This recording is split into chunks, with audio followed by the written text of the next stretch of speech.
Magandang araw sa inyong lahat. Ako nga po pala ang inyong guro na si Binibining J. Marigalban. At bago natin umpisahan ang ating klase, ay tayo muna ay manalangin. Pangunahan mo ito, Clarence.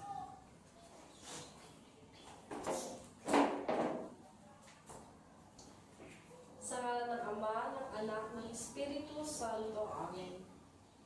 Panginoon, gabayan niyo po kami sa araw na ito.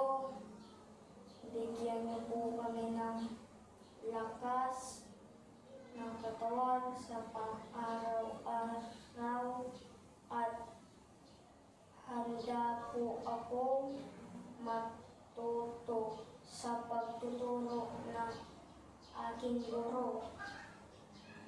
Yun lang po at maraming salamat. Sa ngalan ng Ama, ng Anak, ng Espiritu Santo. Amen. Pakilala mo ang iyong sarili. Magandang hapon. Ako nga po pala si Clarence, 11 taong gulang at ika-6 na baitang. Nakatira po sa Baring Mangaldan. Maraming salamat at maaari ka ng umupo. Si Clarence ay kabilang sa mga taong may mild intellectual disabilities. Ang mga taong may mild intellectual disabilities ay mayroong IQ na 50 hanggang 69% nito. Ang bawat individual na mayroong intellectual disabilities ay mabagal sa lahat ng konsepto ng pag-unlad at mga kasanayan sa pang-araw-araw na pamumuhay. Ang ating tatalakayin sa araw na ito ay patungkol sa pambansang sagisag ng Pilipinas. Nariyan na ang ating pambansang puno. Ito ay ang Nara. Pakibasa. Nara. Mahusay.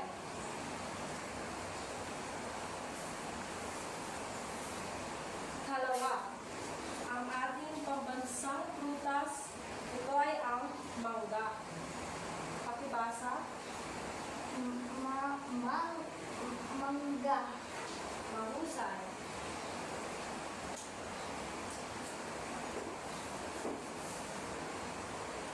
Ikatlo, ang ating pambansang isda. Ito ay ang bangus. Pakibasa. Bangus. Bangus. Bangus. Mahusay.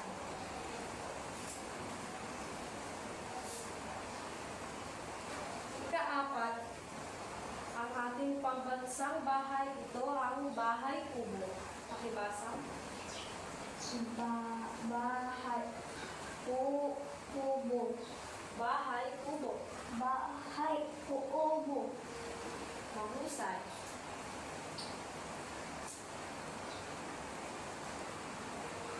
Awitin natin ang bahay kubo.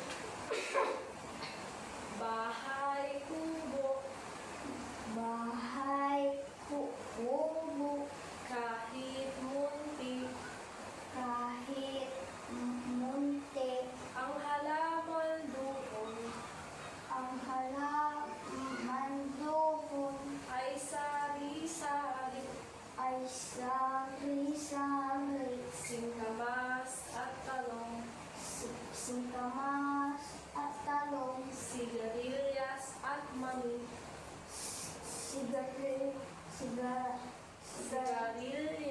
Sigarilyas at mani. sitaw, Sitaw. bataw, patani, Patani. kundol, Kundol. patola, Patola. upot, Upot. kalabasa, Kalabasa. at saka At saka mayroong pang mayroong pang sibuyas sibuyas at kamatis, at kamatis, bawang bawang, at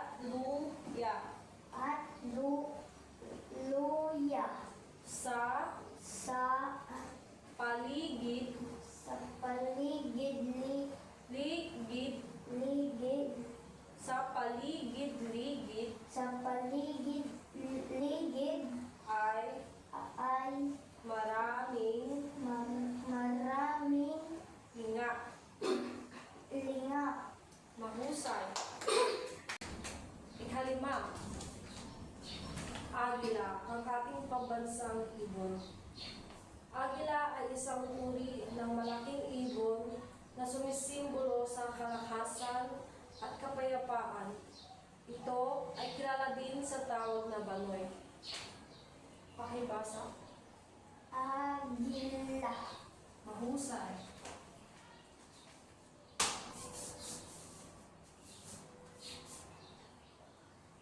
Sunod naman ang pambansang panunumpa ng ating bansa. Ito ay ang Panatang Makabayan. Panatang Makabayan. Panatang Makabayan. Iniibig ko ang Pilipinas. Iniibig ko ang Pilipinas. Aking lupang sinilangan. Aking lupang sinilangan. Tahanan ng aking lahi. Tahanan ng aking lahi. Kinukop ko ako at tinutulungang maging malakas. Tinutulungang maging malakas. Masipag at marangal Marangal dahil mahal ko ang Pilipinas. dahil mahal ko ang Pilipinas. Diringgin ko ang payo ng aking magulang. Diringin ko ang payo ng aking magulang. Susundin ko ang tuntunin ng paaralan. Susundin ko ang tuntunin ng paaralan. Tutuparin ko ang mga tungkulin Tutuparin ko ang mga tungkulin ng isang mamamayang makabayan, makabayang naglilingkod, naglilingkod, nag-aaral, nag-aaral, at nagdarasal at nagdarasal ng buong katapatan. ng buong katapatan. Iaalay ko ang aking buhay, Iaalay ko ang aking buhay, pangarap, pangarap, at pagsisikap at pagsisikap sa bansang Pilipinas. sa bansang Pilipinas. Mahusay. Sunod ang ating pambansang wika. Ito ay ang Filipino. Pambansang wika ay ang wikang pagkakakilanlan ng mamamayan ng isang bansa. Ito ang opisyal na wika na ginagamit ng isang bansa upang magkaunawaan ang isa't isa. Ang pagkakaroon ng wikang pambansa ay mahalaga upang maipakita ang identidad ng mga Pilipino.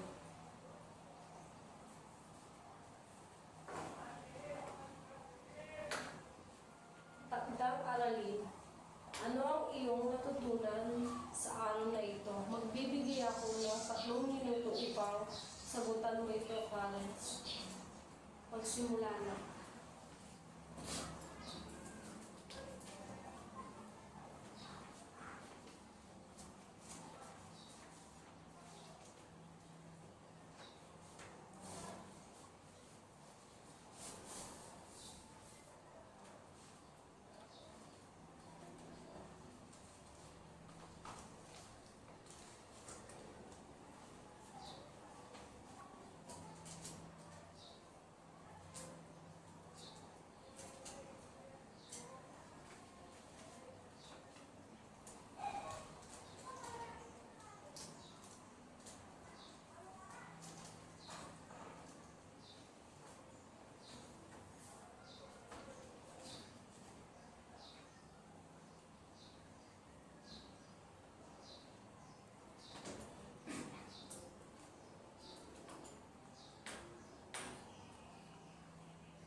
pagkatapos ng 3 minuto na ibinigay ko upang masagutan mo ang iyong takdang aralin, maaari mo na itong basahin.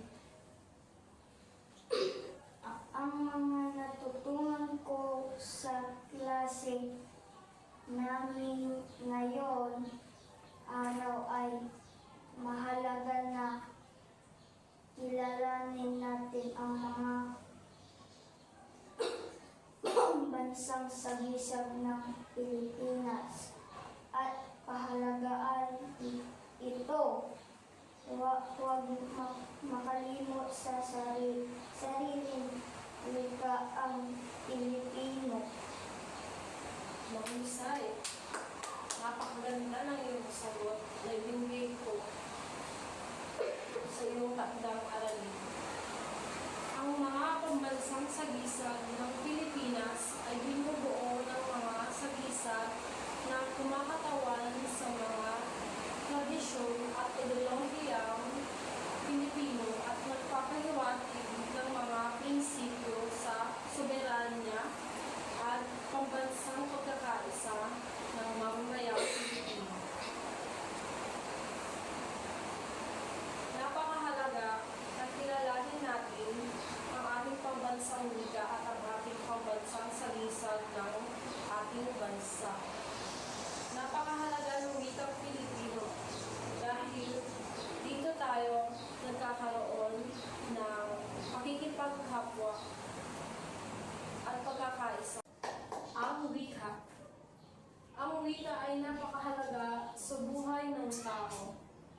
Wika ang kanyang ginagamit sa pagbuhal ng karunungan, sa kanyang pakikipag-ugnayan, sa kanyang kapwa. Sa wika, pinapahayag ng tao ang kanyang tuwa, lungkot, takot, galit, pag-ibig, ang halos lahat-lahat na sa kanyang buhay. Clarence, pakibasa. Dahil sa kahalagahan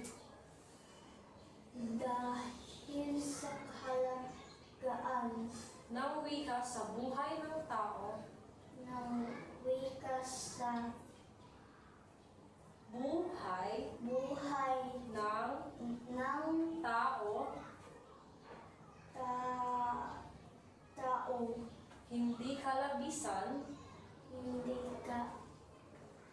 kalabis. kung ito man ay Kung ito man ay ay pag-ukulan ukulan ng panahon ng panahon at masusing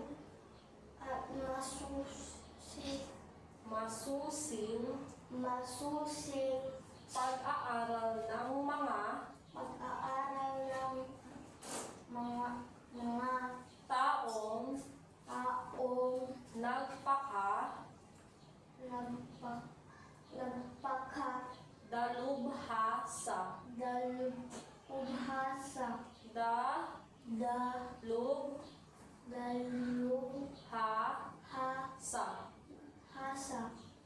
nagpaka dalubhasa dito ang agham naman ng wika ay tinatawag na agham wika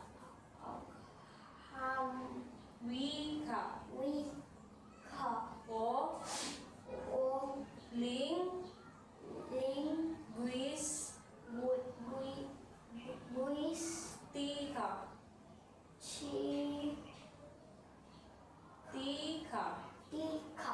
linguistika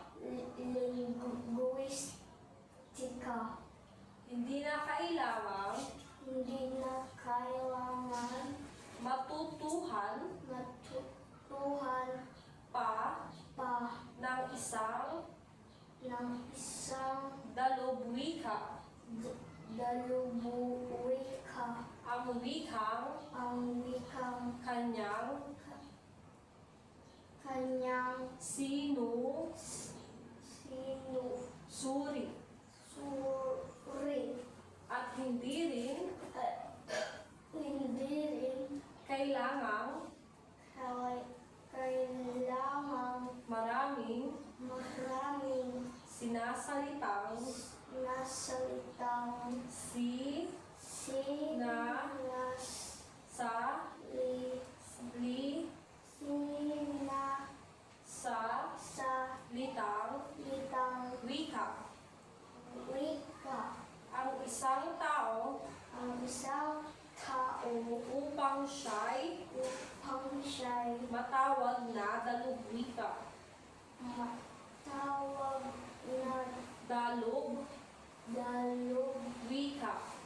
Dalubwika.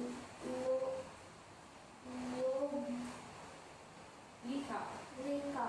Mahusay. Muli, ako nga po pala si Binibining J. Manigulvat at masaya ako sa araw na ito at naituro ko sa inyo ang mga pambansang sagisan ng Pilipinas at ang ating wikang Filipino. Pahalagahan natin ang sarili atin. Yun lamang po. Maraming salamat. Mabuhay! Mabuhay ang Filipino Majors!